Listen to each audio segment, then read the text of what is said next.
Bonjour et bienvenue sur The Crime Reel.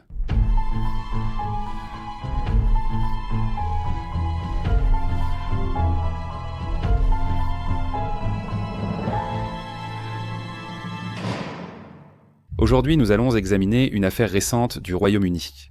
La nature de ce crime est tellement insensible et l'auteur tellement indifférent à ses actes qu'il est presque incroyable qu'on puisse être aussi cruellement sans cœur. Great Baddow est un village de Chelmsford, dans l'Essex, avec une population d'environ 15 000 habitants. C'est l'un des plus grands villages d'Angleterre. Au cœur du village, on trouve plus de 30 bâtiments classés, et il était généralement considéré comme un endroit agréable où vivre. Cependant, la tranquillité de cette communauté a été brisée le matin du 15 septembre 2023 lorsque la police a fait une découverte horrible. Notre étonnante histoire d'aujourd'hui commence 4 ans plus tôt, à l'été 2019. La famille McCulloch vivait à Pump Hill, près du centre du village. John, âgé de 70 ans, venait de prendre sa retraite de son poste d'enseignant en gestion à l'université Anglia Ruskin. Il s'habituait à la vie de retraité, profitant de jouer au golf et de lire. Il avait quelques problèmes de santé, mais rien de vraiment inhabituel pour un homme de son âge. Hypertension, diabète de type 2, cholestérol élevé, pour lesquels il recevait un traitement de son médecin généraliste. Sa femme, Lois, avait 71 ans et était également à la retraite.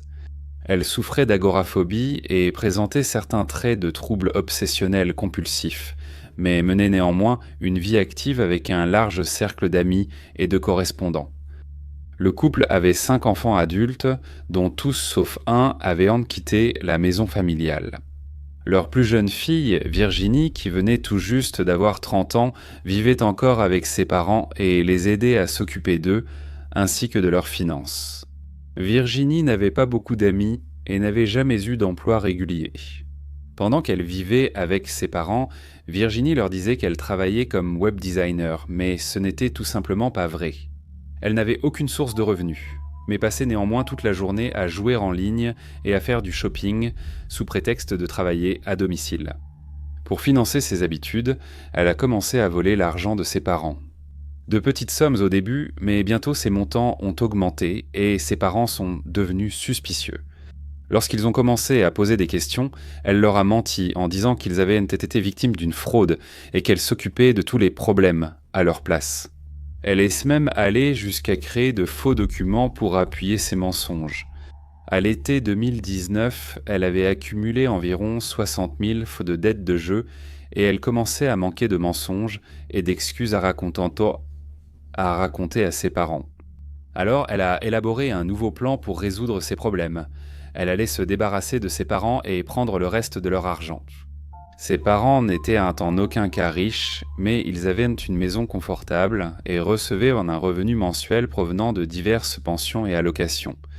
Pendant plusieurs mois, Virginie a accumulé des médicaments sur ordonnance, y compris de puissants sédatifs.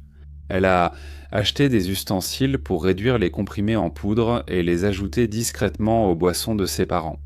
Elle a traité ses parents comme des cobayes, testant différentes doses afin de déterminer la quantité nécessaire pour les empoisonner et leur administrer une dose mortelle. Sur une longue période, tout a été minutieusement planifié, démontrant sa détermination à aller jusqu'au bout des meurtres. Une fois qu'elle avait terminé ses essais, elle était prête à commettre un meurtre. Le 17 juin 2019, elle a servi à ses parents différentes boissons tout au long de la soirée, qui étaient à mélanger à une combinaison mortelle de médicaments. Ce soir-là, son père n'a pas fini toutes ses boissons et sa mère n'y a presque pas touché. Virginie ignorait s'ils avaient pris une dose mortelle ou non, alors elle s'est préparée pour la nuit et s'est couchée sans savoir ce que le lendemain lui réserverait. Tôt le lendemain matin, Virginie s'est levée et est entrée dans la chambre de son père. Il était allongé sans bouger sur le lit. Son plan avait fonctionné. Son père était mort. Virginie est ensuite montée à l'étage dans la chambre de sa mère. Lois était assise dans son lit, écoutant la radio avec ses écouteurs. Elle était vivante et en bonne santé, n'ayant pas bu assez de la boisson pour que le poison ait un autre effet qu'un simple sédatif. Virginie savait que si sa mère survivait, elle apprendrait que son mari était mort. Pour Virginie, il n'y avait pas d'autre option. Sa mère devait mourir. Virginie savait ce qu'elle allait faire ensuite. Elle est allée prendre ses gants et un marteau. Armée du marteau, elle a hésité plusieurs fois avant d'entrer dans la chambre de sa mère et de l'attaquer violemment. Elle décrira plus tard l'incident en détail. Donc j'avais les gants de jardinage Wilco. J'avais un couteau de cuisine et j'avais un marteau. Je suis allé chez ma mère en ne portant que les gants. J'avais le marteau et le couteau était encore dans ma chambre. Je savais que j'allais être arrêté pour le meurtre de mon père et que j'allais aller en prison. Je l'ai regardée et elle avait l'air si innocente. Elle écoutait simplement la radio. Elle ne faisait rien. Je suis entré avec le marteau, probablement environ 4 fois, en décrivant les coups de marteau comme quelqu'un qui joue mal du xylophone. C'était willy-nilly. Virginie a ajouté qu'elle s'est rendue compte que le marteau n'allait pas fonctionner. Je ne voulais pas qu'elle souffre, je voulais qu'elle soit comme mon père, mais ma mère ne buvait pas. J'ai quitté la pièce. J'ai enlevé un des gants de jardin. J'ai pris le couteau qui venait de Lakeland. Lakeland est un magasin qui fournit beaucoup d'accessoires de cuisine. C'était un grand couteau de cuisine. Je n'avais pas beaucoup de temps. Elle était encore réveillée. Elle n'a rien dit d'autre que « Qu'est-ce que tu fais ?» En réalisant que sa fille essayait de la tuer, Loïs a subi de graves blessures de défense aux mains alors qu'elle tentait en vain de se protéger de l'attaque violente de Virginie. En plus des coups de marteau, Loïs a été poignardée 8 fois, dont 7 à la poitrine. Après l'attaque, Virginie a affirmé qu'elle avait pris la main de sa mère. Elle a cessé de bouger et c'est à ce moment-là qu'elle est partie. J'ai embrassé sa main. C'est à ce moment-là que j'ai réalisé que je les avais tous les deux tués. Ensuite, je me suis simplement promené un peu dans la maison. Cependant, tuer ses 2 parents n'était que le début des crimes de Virginie. Elle devait maintenant décider de la suite. Sa première préoccupation était elle-même. Lors de l'attaque contre Loïs, Virginie s'était profondément coupé la main. Alors elle prit rendez-vous chez son médecin pour se faire soigner, affirmant qu'elle s'était blessée en coupant des légumes. Ensuite, elle utilisa la carte de crédit de son père pour faire du shopping à Chelmsford. Elle acheta des gants en plastique et 2 sacs de couchage. De retour à la maison familiale, ces sacs de couchage sont devenus des sacs mortuaires pour ses parents. Un cadavre devient extrêmement difficile à manipuler, mais Virginie y est parvenue. Si les corps de Jean et Louise étaient laissés là où ils étaient, la décomposition commencerait en moins de 24 heures, moment où ils commenceraient à perdre des fluides et à dégager une forte odeur attirant à la fois les mouches et l'attention indésirable des voisins. En enveloppant les corps dans des sacs de couchage, cela permettrait d'absorber une grande partie des fluides de décomposition. Ensuite, en les enveloppant dans du plastique, cela empêcherait l'oxygène d'entrer et retiendrait les fluides à l'intérieur. Habituellement, un meurtrier voudrait mettre de la distance entre lui-même et son crime en se débarrassant des corps. Cependant, Virginie voulait contrôler la situation et s'assurer que les corps ne soient pas découverts. Elle a décidé que la meilleure façon d'y parvenir était de garder les corps de ses parents chez elle. Le corps de sa mère a été poussé dans une armoire de la chambre qui a ensuite été scellée. Virginia est ensuite repartie faire du shopping. Cette fois, Virginia a commandé des parpaings, du ciment, du sable grossier et du ruban adhésif Gorilla chez B&Q. Elle a utilisé ces articles pour construire une tombe de fortune pour son père dans sa chambre. Elle a placé son corps à l'intérieur, l'a recouvert d'au moins 11 couches de plastique et l'a dissimulé avec plusieurs couvertures pour que cela ressemble à un lit.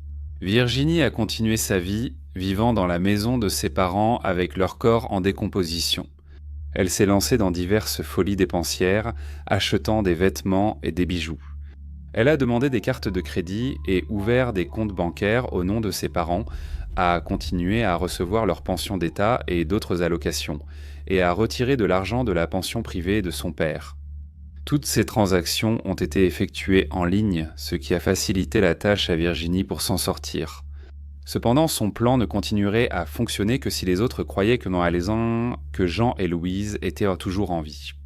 Incroyablement, elle a réussi à convaincre toutes les personnes avec qui elle entrait en contact, même ses 4 frères et sœurs, que ses parents étaient soit partis en vacances prolongées, soit qu'ils avaient déménagé, soit qu'ils étaient souffrants. Elle utilisait le téléphone de sa mère pour se faire passer pour Louise. Elle évitait les visites de proches, envoyait des cartes pour les occasions, annulait tous les rendez-vous et parlait à ses frères et sœurs au téléphone en se faisant passer pour sa mère. Et puis en mars 2020, elle a bénéficié d'un avantage unique. La pandémie de Covid-19 et les confinements qui ont suivi ont offert à Virginie la couverture parfaite pour cacher le meurtre de ses parents plus longtemps. Lorsque le confinement a été levé, ses mensonges ont continué et son comportement est devenu de plus en plus étrange. Elle a passé plus de 200 appels à la police en se faisant passer pour sa mère, se plaignant de choses insignifiantes. Puis, en août 2023, Virginie a appelé la police pour signaler qu'elle avait été agressée, ce qui a obligé la police à se rendre à son domicile. Rien n'est ressorti de cette allégation et il n'est pas clair pourquoi elle a réellement fait cela. Cela n'avait tout simplement aucun sens d'attirer l'attention de la police sur elle sans raison. Était-elle ennuyée ? Prenait-elle plaisir à l'excitation ou au frisson que procurait ce niveau supplémentaire de tromperie ? 4 ans et 3 mois après avoir assassiné ses parents, il reviendrait au médecin généraliste de la famille de finalement éveiller les soupçons. N'ayant pas vu ni John ni Loas pendant toutes ces années et constatant que les ordonnances de John n'étaient plus récupérées, le médecin a informé une cellule de protection qui a ensuite prévenu la police. La police a rendu visite à Virginie le 13 septembre et on lui a donné l'excuse habituelle selon laquelle ses parents étaient partis en voyage. Cependant, la police a vu clair dans ses mensonges et une enquête plus approfondie a été menée sur elle. Quoi qu'il ait été découvert, cela a suffi à obtenir un mandat d'arrêt contre elle. Le matin du 15 septembre 2023, la police est revenue et est entrée de force dans la maison. Ils savaient en clairement ou soupçonnaient de fortement que quelque chose n'allait pas du tout, car ils portaient déjà des combinaisons médico-légales lorsque la porte en a été défoncée. Virginie a été arrêtée, soupçonnée du meurtre de Jean et Louise McCulloch. Les images de la caméra vidéo de l'arrestation sont tout simplement étranges. Virginie était calme, posée et sans émotion lorsqu'elle a été menottée, offrant sa pleine coopération aux agents. Voici la vidéo.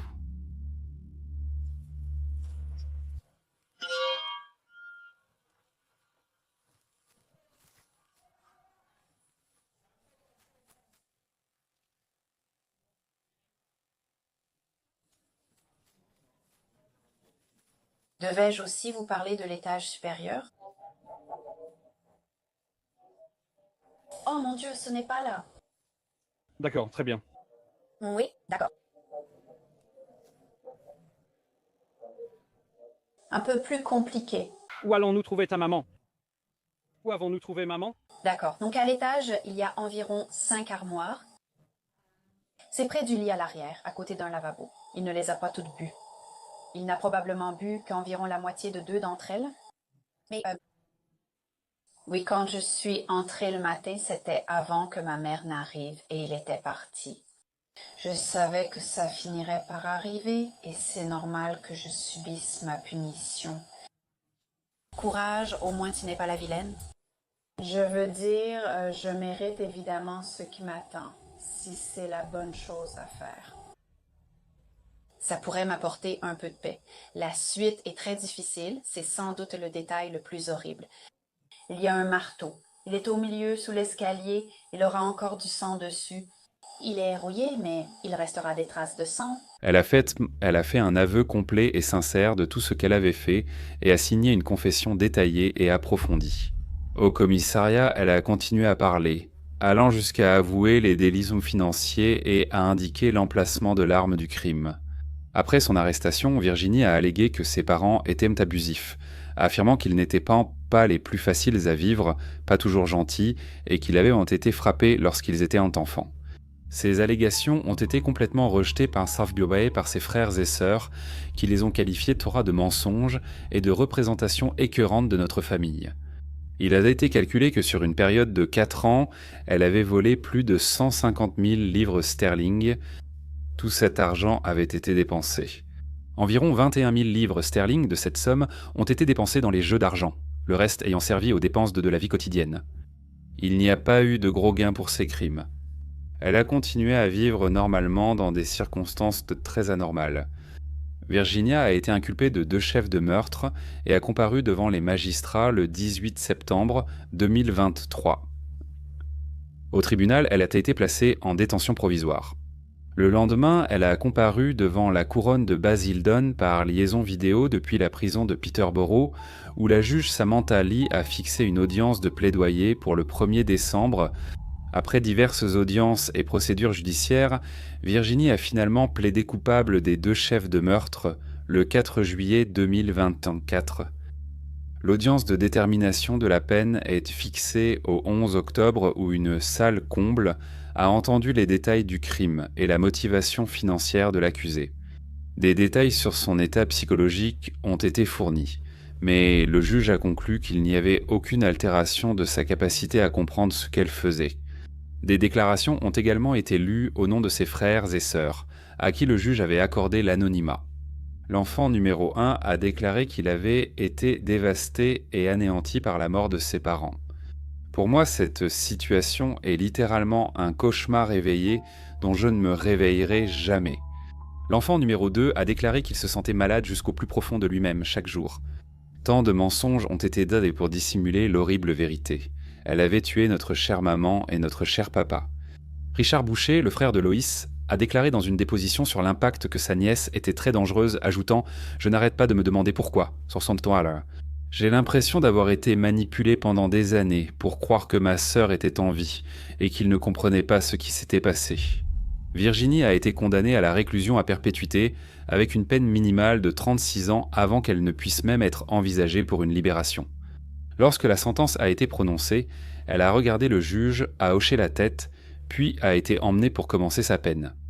Par la suite, le surintendant détective Rob Kirby a déclaré qu'elle est une manipulatrice intelligente qui a choisi de tuer ses parents avec froideur, sans aucune considération pour eux, ni pour ceux qui continuent de souffrir à cause de leur perte.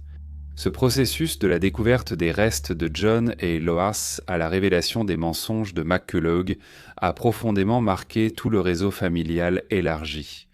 Voici une vidéo publiée par la police de l'Essex après sa condamnation. Bonjour. Virginia McCulloch a assassiné ses parents de sang-froid.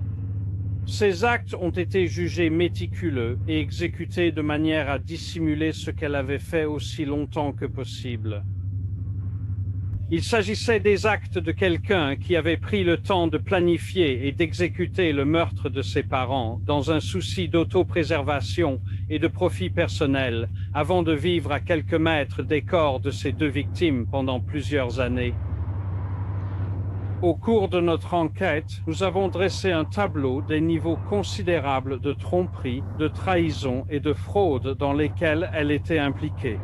C'était d'une ampleur choquante et monumentale. McCulloch a menti sur presque tous les aspects de sa vie, maintenant une mascarade pour tromper tous ceux qui l'entouraient et profitant clairement de la bienveillance de ses parents. C'est une manipulatrice intelligente qui a choisi de tuer ses parents avec froideur, sans aucune considération pour eux ni pour ceux qui continuent de souffrir à cause de leur perte. Les détails de cette affaire choquent et horrifient même les enquêteurs les plus expérimentés en matière de meurtre, sans parler du grand public.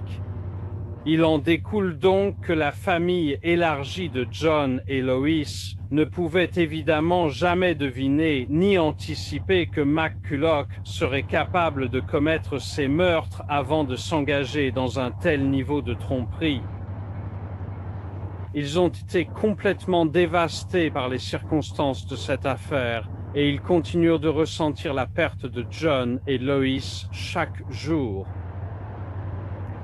Ce processus, depuis la découverte des restes de John et Lois jusqu'au dévoilement du tissu de mensonges de McCulloch, a eu un impact énorme sur l'ensemble du réseau familial. Avec cette sentence et tout ce que nous avons découvert au cours de notre enquête, nous espérons qu'ils pourront désormais commencer à aller de l'avant dans leur vie. Un communiqué conjoint a été publié par la famille des parents déclarant que notre famille a été laissée dévastée et le cœur brisé par la mort de nos parents qui nous ont été enlevés si cruellement. Alors que nous essayons d'aller de l'avant dans notre vie, nous nous souviendrons des moments heureux que nous avons partagés avec eux. Notre maman et notre papa resteront à jamais dans nos cœurs, aimer et regretter sans mesure. Veuillez vous abonner si vous êtes nouveau sur la chaîne et laisser un commentaire ci-dessous. D'accord, et maintenant, passons au petit délit. L'abonné de longue date, Phineas117, a envoyé quelques photos de ses chats. Certaines des photos datent de 2020 et d'autres de 2024. La première, c'est Vieux Monsieur Tiffin. C'est un siamois bleu. La triste nouvelle concernant le vieux monsieur Tiffin, c'est qu'il est décédé en août à l'âge de 17 ans, et ça va être une année difficile pour eux.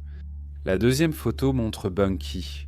C'est un balinès, également appelé Bunkinator, qui adore les friandises, les câlins, et a une particularité. Il déteste les portes fermées. Et enfin, le petit chaton appelé Jings. Le petit chaton avait 5 mois, mais maintenant il aurait 4 ans et 5 mois. Un siamois bleu Lynx Point. Je ne sais pas d'où vient Phineas117, mais je suis sûr qu'il commentera et nous le fera savoir en temps voulu. On m'a récemment demandé si j'avais une liste de souhaits de Noël, ce qui n'est pas le cas. Mais j'ai un lien pour Buy Me a Coffee, et il y a aussi le Super Thanks. Entre les deux, Buy Me a Coffee prend beaucoup moins de commissions et me paie généralement sous une semaine environ. Un immense merci à tous ceux qui m'ont soutenu cette année. Merci beaucoup d'avoir écouté The Crime Reel. Prenez soin de vous. Au revoir. J'ai été surpris par la taille des villages, alors j'ai fait des recherches et c'est une catégorie très controversée. Je me suis basé sur la taille de la population, donc j'ai choisi Lancing dans le West Sussex comme le plus grand village d'Angleterre. N'hésitez pas à donner votre avis cependant. Personnellement, j'ai grandi dans un village d'environ 1000 cohabitants et avant que vous ne demandiez, oui, j'étais l'idiot du village. Au revoir.